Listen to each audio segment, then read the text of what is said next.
Bismillahirrahmanirrahim. Assalamualaikum warahmatullahi wabarakatuh. Alhamdulillahirabbil alamin. Wassalatu wassalamu ala asyrafil anbiya'i wal mursalin wa ala alihi washabihi ajmain. Amma ba'du. Puji dan syukur atas kehadirat Allah Subhanahu wa taala yang telah memberikan kita kesehatan dan kesempatan sehingga kita masih bisa merasakan kebahagiaan seperti yang sedang kita rasakan saat ini.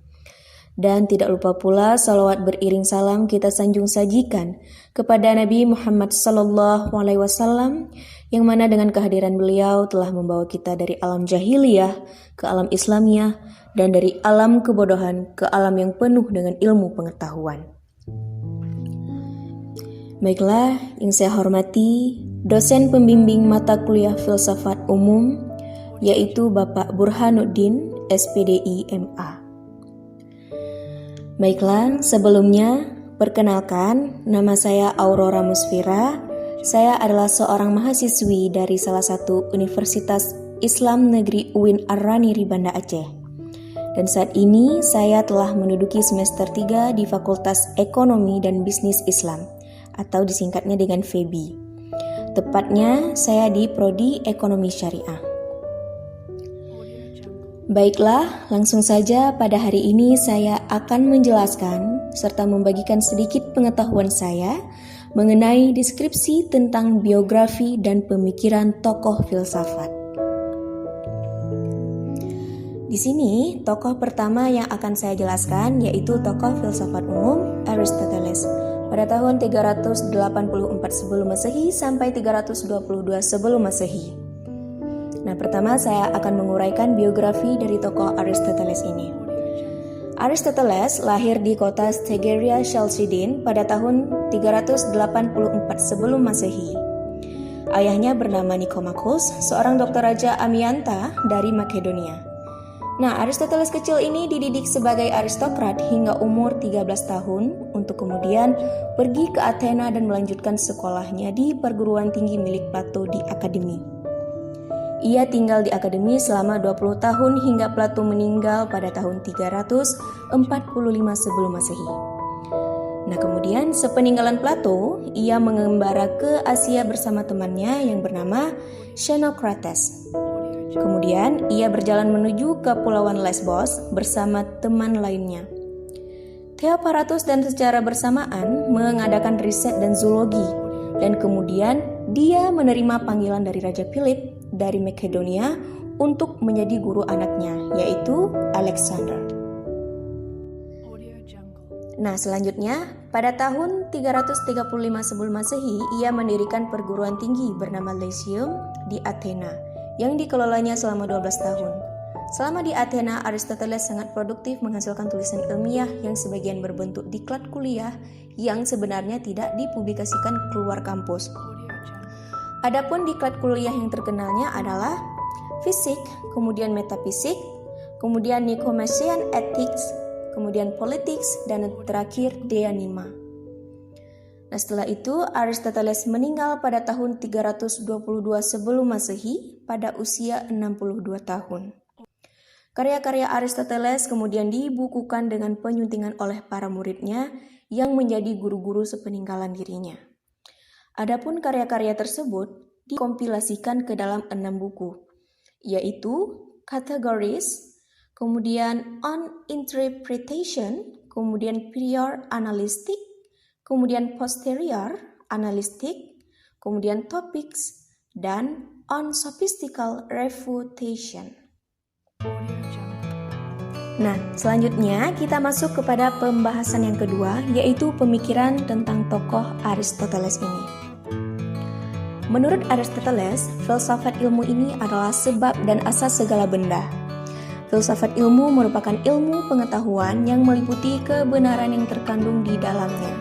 Ilmu-ilmu tersebut yaitu ada mencakup metafisika, kemudian logika, retorika, etika, ekonomi, politik, dan estetika. Oleh karena itu, ia menanamkan filsafat sebagai teologi. Adapun pembagian pemikiran filsafat menurut Aristoteles. Nah, yang pertama ada pemikiran tentang logika. Penemuan Aristoteles yang terbesar dalam bidang logika adalah silogisme.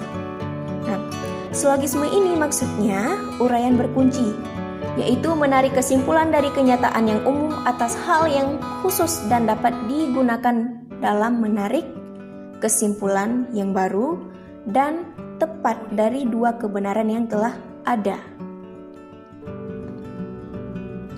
Nah, selanjutnya yaitu pemikiran tentang filosofia teoretika.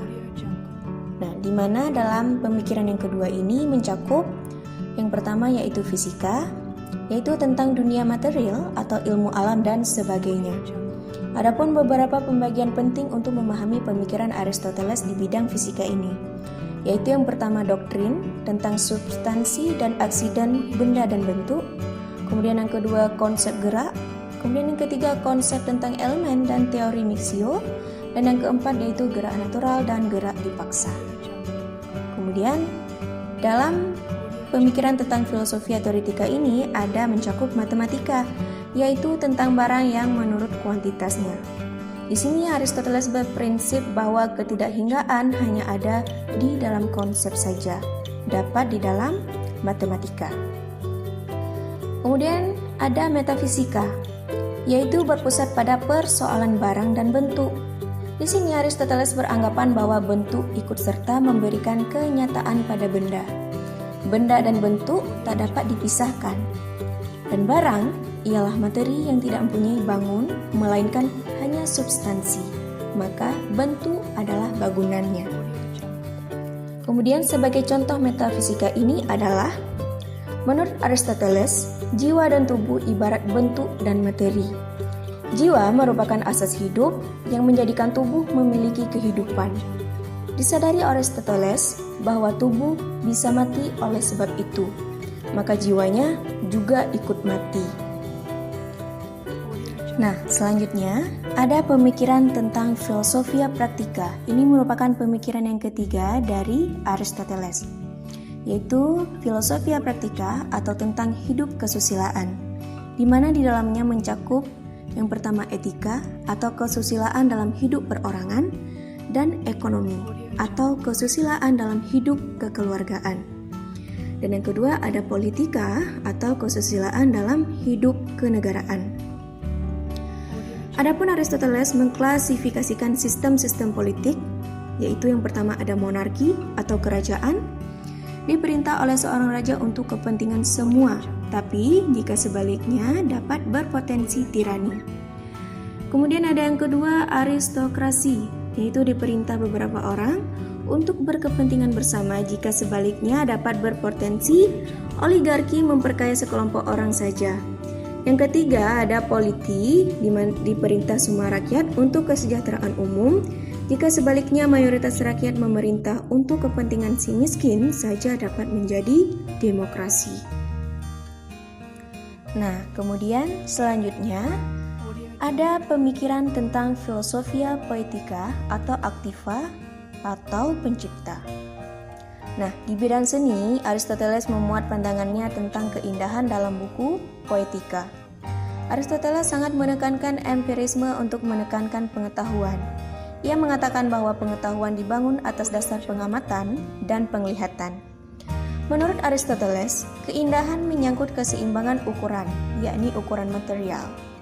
Ia berpandangan bahwa sebuah karya seni adalah sebuah perwujudan artistik yang merupakan hasil katarsis disertai dengan estetika. Nah, katarsis ini adalah pengungkapan kumpulan perasaan yang dicurahkan keluar. Kumpulan perasaan itu disertai dengan dorongan normatif. Kemudian dorongan normatif yang dimaksud ini adalah dorongan yang akhirnya memberi wujud khusus pada perasaan tersebut, dan wujud itu ditiru dari apa yang ada di dalam kenyataan. Yang terakhir, saya akan membahas hasil pemikiran Aristoteles lainnya. Yang pertama ada Hule dan Morphy, di mana pemikiran Aristoteles lainnya ini adalah Hule, yang merupakan unsur yang menjadi dasar bermacam-macaman, dan Morphy yang merupakan unsur kesatuan. Tiap-tiap benda yang konkret terdiri dari Hule dan Morphy. Kemudian ada pemikiran yang kedua, yaitu aktus dan potensia. Potensia adalah dasar suatu kemungkinan, sedangkan aktus adalah dasar kesungguhannya. Sesuatu hal terjadi bisa dikarenakan karena adanya potensi, dan dalam hal tersebut sudah mengandung aktusnya. Kemudian pemikiran yang ketiga yaitu abstraksi. Nah, idea tidaklah merupakan realitas tersendiri, melainkan sifat-sifat yang sama terdapat pada hal-hal yang konkret. Oleh karena itu, jika beberapa hal memiliki sifat-sifatnya, maka hal tersebut adalah hal yang umum. Jika beberapa hal diharuskan untuk memiliki sifat yang lain dari umumnya, maka ia akan tetap tak berubah. Baiklah, hanya ini yang dapat saya sampaikan dari pengetahuan saya mengenai deskripsi tentang biografi dan pemikiran tokoh filsafat, yaitu tokoh filsafat Aristoteles. Semoga bermanfaat untuk semua, serta lebih dan kurangnya saya mohon maaf. Terima kasih, dan saya akhiri dengan wabillahi taufiq wal hidayah. Wassalamualaikum warahmatullahi wabarakatuh.